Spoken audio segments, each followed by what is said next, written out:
Hey,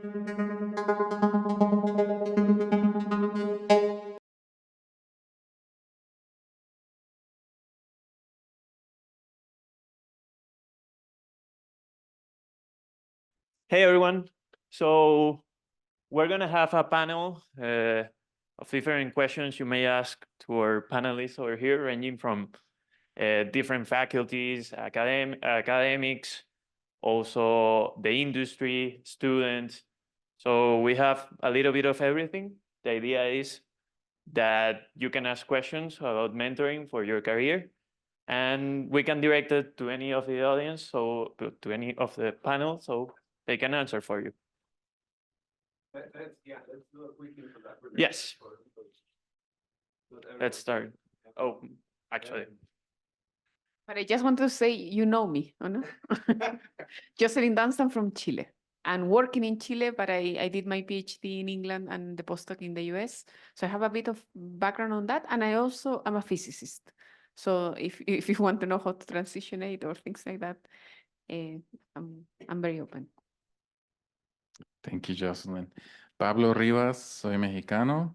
I can talk about the transition from your graduate studies to being a faculty member in academia, and I do machine learning, NLP, and responsible AI, and that kind of thing.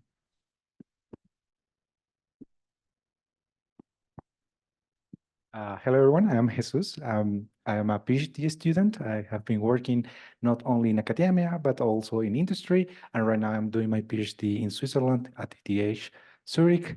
And well, I am here in order to answer a bit of questions on how is to be a PhD student, what is the process in order to be there, and also what's the difference between being nowadays in the industry and also in academia, which is a big step as well. Hi, everyone. I'm Javier Turek. I'm a senior research scientist in Intel Labs, part of Intel in the industry. And I have done my bachelor, master's, and PhD in Israel, in the Technion. So I also have some ideas on how to travel around the world, other than doing research in the industry. And you're welcome to ask whatever you want. Awesome. So if anyone wants to go first, Lucas, right? Awesome. Yeah. Thank you. If you do a bot like right here. Yeah, I didn't have time for the ChatGPT, so I create my own question. Nice to meet you. I'm Lucas. I just finished my master's in Brazil, and I will start my PhD abroad very soon in the UK. So I would like to ask you about what do you think are the most important challenges for a Latino outside Latin America in academia? Thank you. Awesome. Do you want to direct it to someone in a specific or? Oh, okay, got it. Yeah. Awesome. In my case, I went to England, to Cambridge in particular, and I felt like everybody was smarter than me, but for a long time. And like imposter syndrome, but level 2000. Like it was too much. It was just too much. And I wish I could go back and tell my Jocelyn in the past, like, don't worry, like the people around you are not that smart. And also you are not nothing, like, so I think at least to me, the imposter syndrome got better after the PhD. And now it's almost, it's very quiet, I still live with it. So I will say that maybe your own judgment could be, maybe you are not, and it will be great if it's not. But that I will say that I lost too much energy just worrying if I was good enough to be there. Thank you. On top of that, I think in the United States of America specifically, which is my context, there is in some regions there is a racism problem. So if you don't look like some kind of people, there is the assumption or the presumption that you are incompetent just because how you look. And so there is, on top of the stress of that, the imposter syndrome, then people having those assumptions about you can rob you of some mental peace. But the sooner you understand that that is not your fault, and that you are who you are, and you know what you know, then it's much easier for your inner peace to just demonstrate who you are and move forward. But that again is some parts of the US, not everywhere, and not every country. Yeah, I would like just to add on that I when I was in the UK, I didn't feel discriminated because of my accent, but when I went to the US, I did, because you could I mean, because in the UK you could be Spanish, and Spanish is not bad. There is not like I mean, you could be a bit lazy. That's the worst thing that can happen to you in Europe. But I felt in the US like there was some question like, are you Mexican, or are you really working here as a researcher? You know, I felt that. So I agree.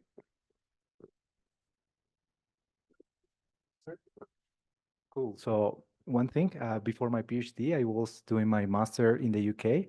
And something that I want you to remember all the time is like, for many of us that we were born in, for instance, in my case, in Colombia or in Mexico or in Peru, in Chile, for us, it's a dream to go to those universities, right? It's like a big step. We are going to the other side of the world. For people, for most of the people there, it's just given because they were born in the UK, for instance, or they were born in Switzerland. For them, it's just going to the closest university that you have in your town. For us, it's totally different. For us, it's our dream. And the fact that you are already there, that means a lot. And that was my experience there. Like, people was not impressed, but they say, hey, it's amazing that you have been working so hard, so you are here. So I think you can take this as an opportunity and also sell yourself, like selling, hey, maybe I have this imposter syndrome. Yes, that is going to happen to everyone here because people is super smart out there. But it's also like a reminder that, yeah, I'm also really good. I have been working for several years, and this is my opportunity to show myself that this is worth it. So this is just my advice. Always remember that it doesn't matter where you come from, just what matters is what you do currently and what you want to do in the future. Yeah.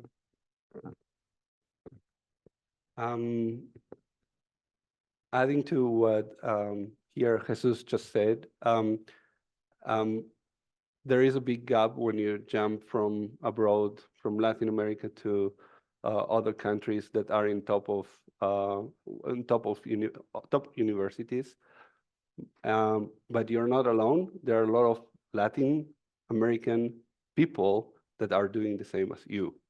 Find them and have some fun with them. That was one of the best things that I did when I was doing from my bachelor to the master's.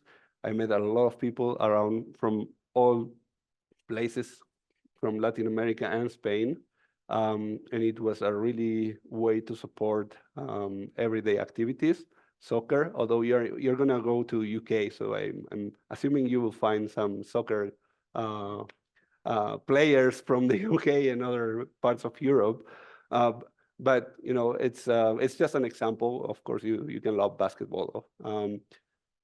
That's one thing, and the other thing is everyone is learning. So don't forget about that. That's exactly what Jocelyn was saying.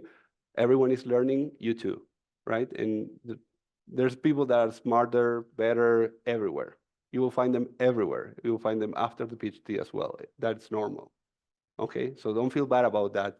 Do your job, do whatever you can, do the best, and enjoy your PhD. Good luck. Awesome. Great way to start. Great question. So I don't know if anyone has, there's more questions further. Awesome.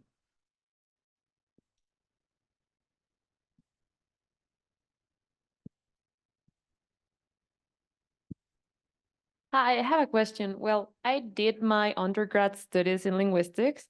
I am pretty new in this world and I don't know how to transition because I've seen that there's some kind of barrier or wall between the two science.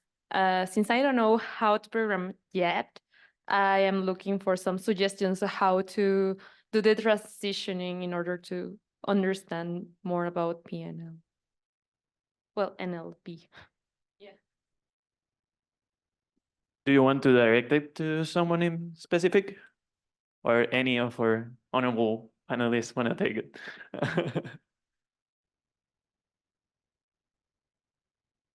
In the Mexican school, we also have a panel, and we were talking about this idea of like that NLP is supposed to be something in the intersection between computer science and linguistics, and maybe cognitive science as well. But that there is a difference, and I don't I know that I don't want to be controversial, but in Chile we had the same discussion. Some linguist people were saying the problem is that this is not equal. Like it's not equally important to know linguistics or computer science. Like there is one gap, there is one direction that is easier than the other, or that is more privilege. I don't know. So I will say that I have been collaborating with people from linguistics, and you need to find that champions, that people that really appreciate what you know, what you bring. For example, if the paper gets enriched by your I don't know, like error analysis, or like the idea of, or for example, if we are talking about generation of text, and you bring some metrics from linguistics that can compare text generated by humans or machines. I don't know. Like I think that you need to find the right lab that will appreciate you. And at the same time, and I think it's a good idea to learn about coding in the nicest way that you can find. I think that there is so many resources now that it's really up to you. Like, is it a YouTube channel that you like? Go for it. I mean, is it a class? Do you need to go in person to a place? Do you need to find the right person? I think I teach, for example, introduction to programming at the university in Python, and I find that there is so many ways to learn and teach how to program. So I think that you just have to find yours, because it will be, useful in case that you want to go to industry afterwards, or just because it's fun. But hopefully you will find a fun way to learn what you don't know, but still feeling good about yourself and about the background that you have. I'll take it. I want to add, well, I'm not sure if you mentioned if you want to go academia or industry, but regardless of the transition, it's okay to make mistakes at this time right now. So if you want to pursue a little more computer science or a little more linguistics, it's okay to change your mind like halfway there, or as soon as you feel like this is not what I want. It's okay to make those changes now, and once you finish your degree, still time. But once you get to industry, maybe, or academia, then it might be a little bit too late, or a little more challenging to make changes. But it's okay to make mistakes now on that side of things.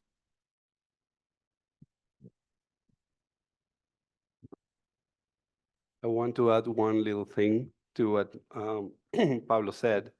Actually, it's never too late to do a PhD or a master's. My grandma finished a PhD at the age of 70. Just to let you know, you can still make mistakes at that age. And in a different topic, but not NLP, for sure. But I agree with him, do mistakes, just go and try things out. You're in an early step in your career, and it's a good time to do them. It's an easier it's easier to recover from a mistake. I have a family, so making a mistake has another effect, right? So I need to be a little bit more careful.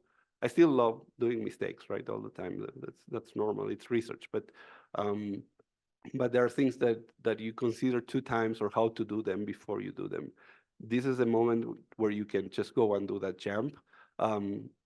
Try a master's or a PhD, or think about it at least, or something intermediate, like a project with a professor in somewhere around the world where you think that will start filling your gap, and see if you like it. So I would like to say that overall in the world, we think that computer scientists is like a hot topic, and many people is studying that. So I feel like what you have, the knowledge and the skills, is an opportunity. And I think that it's not only for linguistic in this case, but also physicists. Like Jocelyn, I am also a physicist. And many of those ideas that we learned from physics, they are actually like extendable to machine learning. And if you connect the dots, you are much better than another computer scientist because you have some insights that they don't learn, that you learned while you are studying your own field. So if you see, for instance, people doing biology, they are now doing very interesting things in the field of machine learning. That's because they have different insights, different knowledge. So I think it's an opportunity for you instead of a threat. It's actually something that you can make in your favor and just play with those in order to be like more, I don't know, successful than other people that is doing only computer science, definitely. Great. So question over here. Thank you very much. I guess it's the same at all four of you because it requires a bit of a discussion. What are the main differences between doing research in industry and research in academia? And also as a kind of a sneaky sub question, it's so hard to get into academia these days. Like faculty positions are growing less and less by the minute. So yeah, how do we deal with that? Thank you very much. Well, I have one of those non-traditional paths. So I did spend 8 years in industry before. Anyway, but let me start with the last part. In my region and in the US in particular, for many universities, we were hiring a lot of people and we were having a hard time hiring for faculty positions. So I would challenge that thought a little bit. Just our university, our department, hiring 4 people. And in the last search, we were hiring 5. And we couldn't fill all of them because there were not enough good candidates. And it's not, huh? Yes, it's coming. Everybody, please apply. Say the name of the university. Baylor University. Yes, and I posted the thing on the WOBA app, so you can find it in the job postings there. Let's see, what do we have? What's the first part of, industry difference research, right? In my experience, it's the timing in which you do things. I believe that in industry the deadlines are much more quicker and critical to business. And the other part is, I lost it. I think it is the freedom of what you can do. You have a little bit more freedom on academia. And in industry, it depends on the business unit that you are. You have certain freedoms, but maybe not so much. So those are 2 of the big ones that I can remember at the top of my head. Yeah, I will just to comment on that question. It appears in every ACL I have been. Every time that the people is allowed to be in a panel and the students make a question, it's about that question. And me, I'm an example of someone that has never had a real job outside academia, never, and only fellowships and things like that. And I will say that that in these discussions that I have listened is a lot about the freedom of like changing career every 5 years. I mean, that you can be a new person, like as I show in my talk, like I was clinical NLP and now I'm like historical NLP. And then, I mean, you can move a bit and keep students and do things, but of course has a lot of problems, as you said, like the publication and the grants and that you become a bit of a manager. I mean, in my case, I feel like the computer that I work on, it's to send emails and to open Overleaf. I mean, like I don't program anymore almost. So there is good and bad things. I have never been in academia, in industry. So I cannot tell you like the things that I like there, but at least to me, like I appreciate a lot to be my own boss. Like, of course, there is the dean and the rector or whatever. But as soon as I don't do bad things, like no one will hire me, like fire me. Like I just have to do my teaching, do good things in general, but no one cares exactly what NLP I'm doing, if I'm doing right.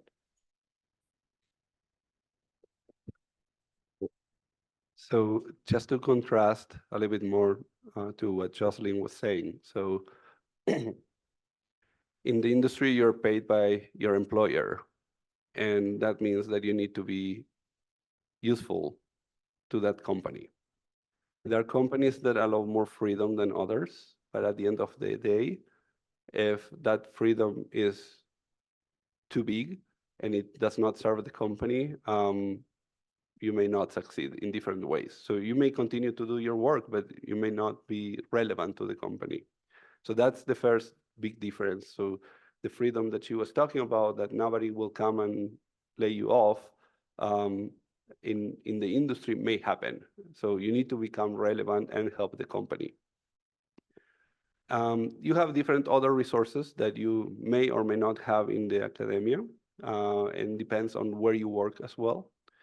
That's the other difference. So you may have access to more compute. You may have access to software engineers.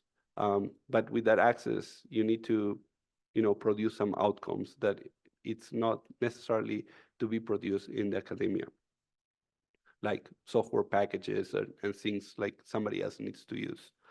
Other than that, there is a limitation of that freedom, right? Because of the relevancy. Last part is with the management part that Jocelyn mentioned. In the industry, that path exists, and you may become a manager at some point, but it takes longer. That's my view, and you may be able to stay like a lower level. There are different levels in industry, and you need to go up the ladder to actually improve your salary and do other things. But at some point, you may become a manager, or you will stop actually programming. So you still need to get some funding for projects that you want to do internally. It's slightly different. It may be easier, to be honest. Sometimes there's more funding in the company, sometimes there is less. Companies also do funding to academics. That's the other things that happen.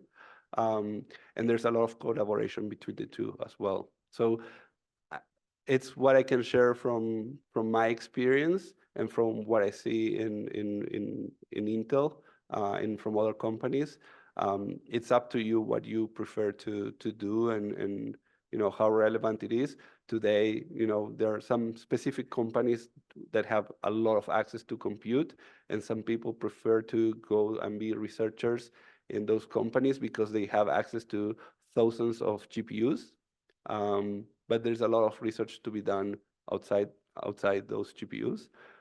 If you want to do theory, because that's also an interesting question, you may prefer, not necessarily, but you may prefer the academia as a path. So think also about it. I know that in NLP and machine learning in general, it's kind of strange to talk about theory these days, but there's still some theory being done, and that's probably a better path for theoricists. Well, from my perspective, I think the difference or the main difference is that in academia, you're allowed to have some obsessions. And I think that's what I really find like different. Like in academia, you could say, I really like this topic, and then it is working right now, but I am asking myself, what if I add this? What if I include this? What if I try this idea? And that's totally different to industry, because in industry, once you get it to work, you move on to the next challenge. So that means that if you are interested in solving short challenges, but many of them, then probably you should go to industry. But if you are really like one person that is perfectionist and that you like to obsess in one topic and you say, I really want to go into the deep of this problem, academia is a very good scenario or environment in order to do that. However, nowadays in industry and academia, you're going to find challenges that are very exciting. It's not like 20 years ago when probably academia were doing very interesting things and people in industry were doing like monotonic things. Nowadays, it's actually the same. It's just about the pace that you want to follow, and the pace is defined by yourself. Great. So I think we had another question from over there. Okay. And I think this might be our last one because we have 7 more minutes. So I'm an incoming PhD student in the United States. So sometimes as I'm an incoming PhD student, I feel like I have the pressure like to be prepared to develop the required skill to be competitive in industry and academia, because right now I don't know if I'm going to be a professor, or maybe academia might disappoint me in the future. I might want to just work at a very fast pace and just work in the industry. And sometimes I don't know if I want to work on a specific topic only because it's something that makes me competitive to put some companies' names on my resume, or if I want to really pursue what I'm really passionate about. And I feel like from other mentorship session, I heard that, oh yes, there's an increasing gap between the skills that you gotta have for be competitive as for the academic position and the gaps that you need for example, applying for grants and this kind of thing, and the kind of skill that you need to be competitive for the outdoor industry. So do you have any particular recommendations about how to find out what kind of skills I would like to develop during the PhD? That's the general one question.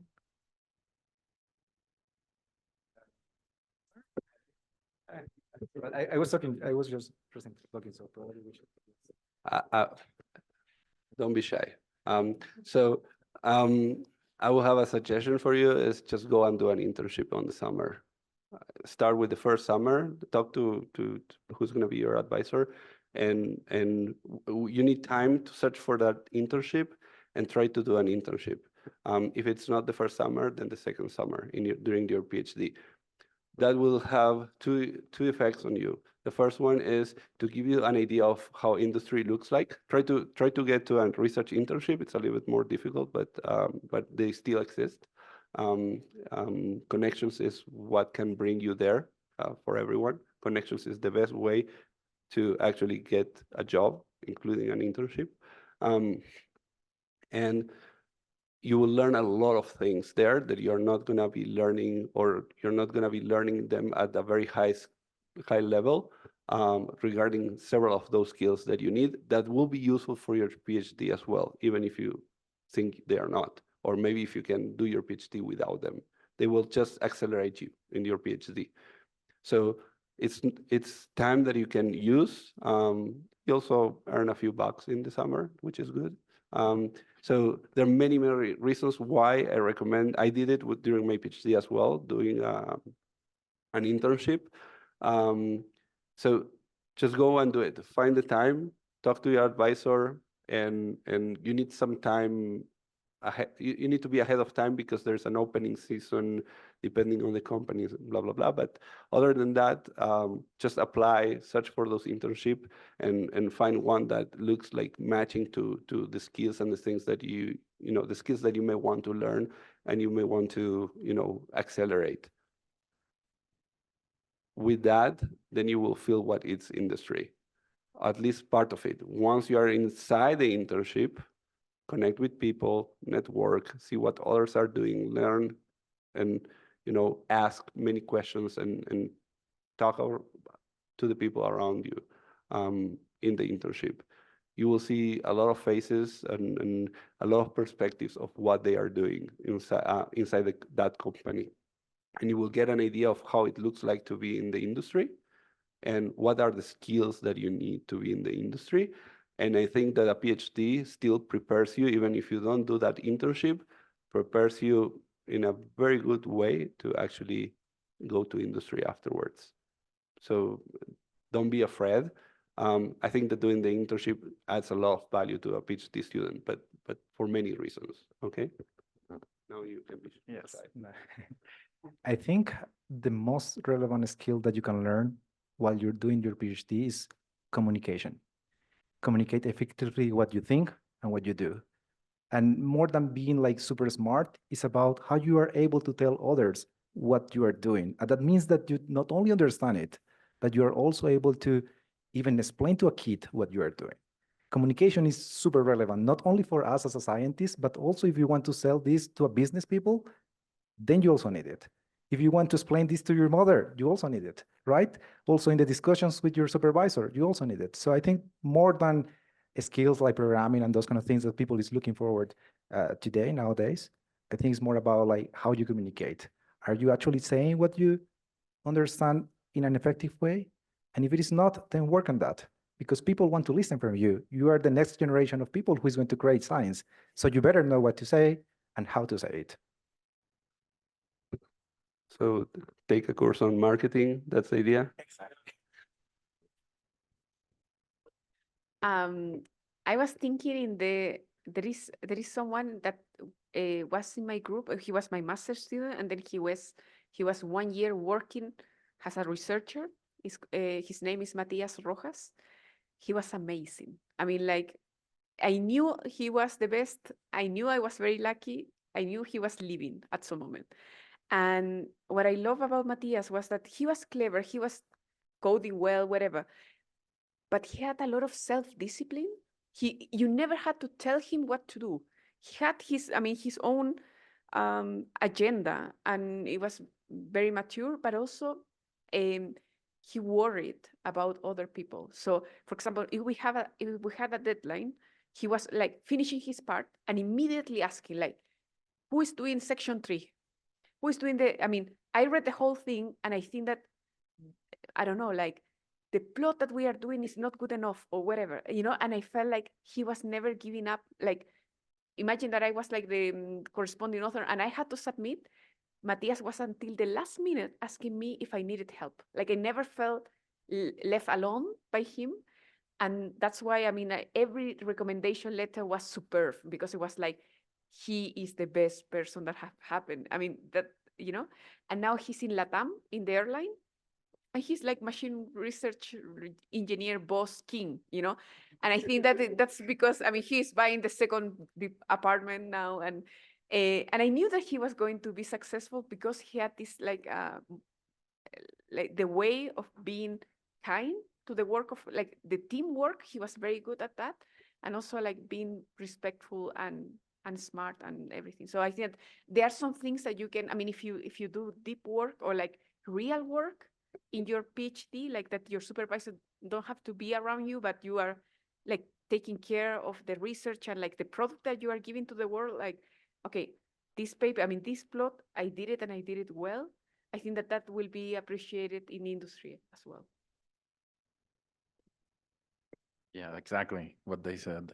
And I know that just getting an internship sounds very easy, but if you have never done it, I'll give you just a couple of advice on that, because everything they said is true. And I think I'm proud of my students. One of them is Amazon, Meta, Pinterest, and some random insurance company. But they got great jobs, better than me, I think. And I think part of it is I don't have the connections, but I know how they can get the connections. So I send them to conferences. And so I tell them, do not speak with me at the conference. Talk to other people. If I swear to God, if you're around me, I'm gonna ditch you. So talk to other people, go out of your circle, go to posters and presentations and talk to people, especially in the companies that you would like to work for. Or if you see something interesting, you want to be part of that, also network with those people. And that is a great way to start building your network so that you can then probably apply for an internship at those companies. So that's been the most successful way to do that, in my opinion. So now you have the full picture. Go to conferences, network people, then apply, grow your network, and be an amazing PhD student, and you'll get great recommendations from us. Awesome. So I think that's just on cue. I just want to ask a little, just a thing to wrap it up. Can you please, each one of you, give a recommendation to the people we have in the workshop, like a little phrase, and then we can end it. Don't suck. Wait, I need to think about it.